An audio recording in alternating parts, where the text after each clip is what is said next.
प्यारे दोस्तों, अस्सलाम वालेकुम। आप देख रहे हैं इरफानी नेटवर्क यूट्यूब चैनल और मैं हूं मोहम्मद इरफान। झारखंड दोस्तों, दो इस्लामिक मुल्क सऊदी अरबिया और तुर्की, इन दोनों मुल्कों के बीच से एक ऐसा खबर निकलकर सामने आ रही है जिसको सुनने के बाद यकीनन आप भी हैरान रह जाएंगे। तुर्की और सऊदी के बीच शुरू हो गया है भयंकर घमासान, और इसी घमासान को लेकर एक ऐसा खबर सामने आ रही है दोस्तों, जिसको सुनने के बाद दोनों ही मुल्कों के लोग बेचैन हो गए हैं। और तुर्की के लोगों को शायद 440 का झटका लगा है, और सऊदी ने ये घोषणा करके तुर्की को बहुत बड़ा नुकसान पहुंचाने के तरफ अपना पहला कदम बढ़ा दिया है। क्या है पूरी खबर दोस्तों, और इस खबर के बाद कैसे पूरे दुनिया में प्रभाव पड़ेगा, आज हम इसी के ऊपर बात करने वाले हैं इस वीडियो के अंदर। तो दोस्तों, जैसा कि आप लोगों को मालूम है कि इस समय तुर्की और तुर्की के सदर तैयब रजब एर्दोगान कई मुस्लिम कंट्री को मदद पहुंचाने के नाम पर, उनको मदद करने के लिए उनके लश्कर, उनके फौज कई मुल्कों में युद्ध में हिस्सा ले रहे हैं मुस्लिम कंट्री की तरफ से। और उसी का एक ताज़ा नमूना अजरबैजान और आर्मीनिया में भी देखने को मिल रहा है, जहां तुर्की मुस्लिम कंट्री अजरबैजान की तरफ से खड़ा हो गया है, और खड़ा ही नहीं हुआ है बल्कि चट्टान की तरह अड़ गया है। और अजरबैजान जो कि एक मुस्लिम कंट्री है, उसकी हिफाजत के लिए अपने पूरी ताकत झोंक रखा है। ऐसे में जहां तुर्की मुसलमानों की मदद करने के लिए हर जगह मौजूद हो जाता है, और हर जगह मौजूद होकर मुसलमानों की जहां तक हो सके मदद करने की बात करता है, मदद करता है, ऐसे वक्त में दोस्तों एक खबर निकलकर सामने आ रही है तुर्की के लिए, जो कि तुर्की को एक बहुत बड़ा झटका है। जी हाँ दोस्तों, क्या है झटका, और सऊदी अरबिया ने कौन सा घोषणा करके तुर्की को बहुत बड़ा झटका, बहुत बड़ा चोट पहुंचाया है, आगे हम बात करने वाले हैं। तो अगर आप भी तुर्की के चाहने वाले हैं, अगर आप भी तैयब रजब एर्दोगान को एक सच्चा लीडर मानते हैं मुसलमानों का, तो इस वीडियो को अभी से आप लाइक कर सकते हैं। साथ ही साथ अगर आप पहली बार मेरे यूट्यूब चैनल इरफानी नेटवर्क में विजिट कर रहे हैं, तो आप मेरे चैनल इरफानी नेटवर्क को भी सब्सक्राइब कर ले।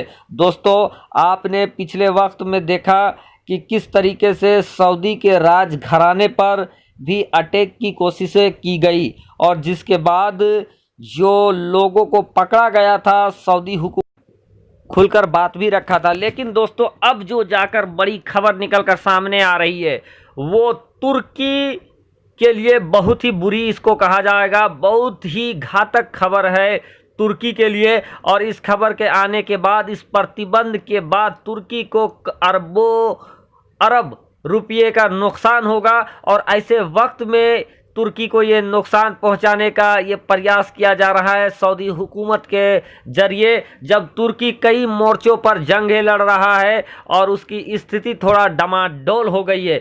दोस्तों, सऊदी हुकूमत ने ये बयान जारी करके तुर्की के साथ किसी भी तरह के डील को खारिज कर दिया है, प्रतिबंधित कर दिया है, बंद कर दिया है। कोई भी सामान, अब तुर्की का सामान सऊदी हुकूमत नहीं खरीद सकता है। साथ ही साथ जो बिजनेस, व्यापार का जो भी आवागमन था, उन सभी पर सऊदी हुकूमत ने प्रतिबंध लगा दिए हैं। और यहाँ तक कि यात्रा पर भी प्रतिबंध की बातें कही जा रही, यानी कि ना कोई तुर्की का सऊदी आ सकता है, ना सऊदी का तुर्की।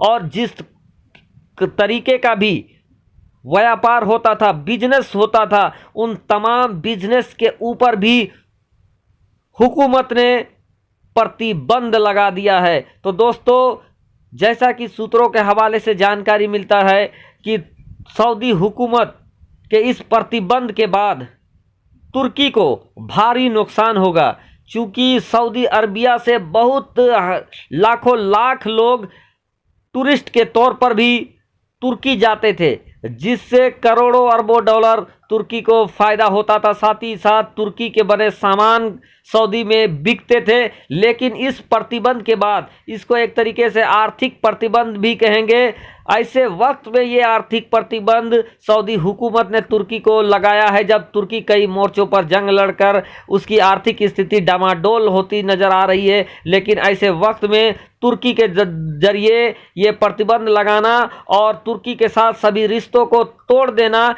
अपने आप में बड़ी खबर है और तुर्की के लोगों के लिए चिंता का विषय बन गया है। दोस्तों, जैसा कि आपको मालूम है कि तुर्की और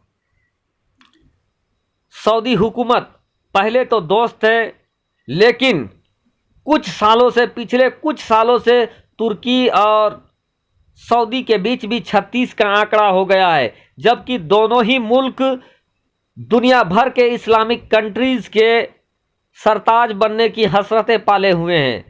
सऊदी हुकूमत भी दुनिया भर के मुस्लिम देशों का खलीफा बनना चाहता है और तुर्की के सदर तैयब रजब उर्दगान भी अपने कामों से पूरे दुनिया के मुसलमानों के खलीफा बनने के करीब पहुंच गए हैं। तो ऐसे में दोनों ही मुल्क एक दूसरे के लिए प्रतिबंधित, यानी कि दोस्तों दोनों ही मुल्क एक दूसरे को अपना प्रतिबंधित समझने लगे हैं और इस्लामिक मुल्कों के खलीफा बनने के होड़ में है। लेकिन दोस्तों, सऊदी हुकूमत ने जो ये निर्णय लेकर जो तुर्की के साथ अपने सारे संबंध को तोड़ दिया है और यात्रा पर भी प्रतिबंध लगा दिया है, सामानों के क्रय विक्रय पर भी प्रतिबंध लगा दिया है, इसने इतना बड़ा चोट तुर्की को पहुंचाया है जितना बड़ा चोट तुर्की के दुश्मन मुल्क ने तुर्की को नहीं पहुंचाया होगा। और ये यकीनन तुर्की हुकूमत के लिए बहुत बुरी खबर निकलकर सामने आ रही है और तुर्की और तैयब रजब उर्दगान के जो सपोर्टर्स हैं, जो तुर्की के जो सपोर्ट करने वाले हैं, उनके लिए भी बहुत बुरी खबर है। दोस्तों, अमेरिका जो कि तुर्की का एक कट्टर एनिमी माना जाता है और अमेरिका और तुर्की के बीच रिश्ते सही नहीं माने जाते हैं, अमेरिका ने भी तुर्की के ऊपर इतना बड़ा कदम नहीं उठाया था होगा जितना बड़ा कदम ये सऊदी हुकूमत का उठाया गया कदम को माना जा रहा है विश्व पटल पर। और इससे तुर्की के आर्थिक स्थिति को डामाडोल करने और उनके अर्थव्यवस्था की कमर को तोड़ने की दिशा में एक बहुत बड़ा हमला माना जा रहा है, हमला कहा जा रहा है मीडिया के द्वारा, सूत्रों के द्वारा। तो दोस्तों, तुर्की के खिलाफ ये बहुत बड़ा एक्शन हुआ है सऊदी हुकूमत का और सऊदी हुकूमत ने अपने ऐलान से तुर्की के अंदर कोहराम मचा कर रख दिया है। उनका ऐलान बगैर मिसाइल, बगैर रडार छोड़े ही तुर्की के अंदर त्राहिमाम की स्थिति उत्पन्न कर दिया है। दोस्तों, ऐसे में अगर यात्रा नहीं होगा तो हज के लिए भी तुर्की से बहुत भारी मात्रा में लोग सऊदी अरबिया आते हैं, पूरे दुनिया से पहुंचते हैं। और जिस तरह के प्रतिबंध लग रहा है, हो सकता है कि हज के लिए भी तुर्की के लोग अब सऊदी अरब न आ पाए, जिस तरह की प्रतिबंधें आ रही है, जिस तरह के खबरें निकल कर सामने आ रही है। दोस्तों, पूरी खबर के ऊपर आपकी क्या प्रतिक्रिया, अपनी प्रतिक्रिया जरूर दें। शुक्रिया।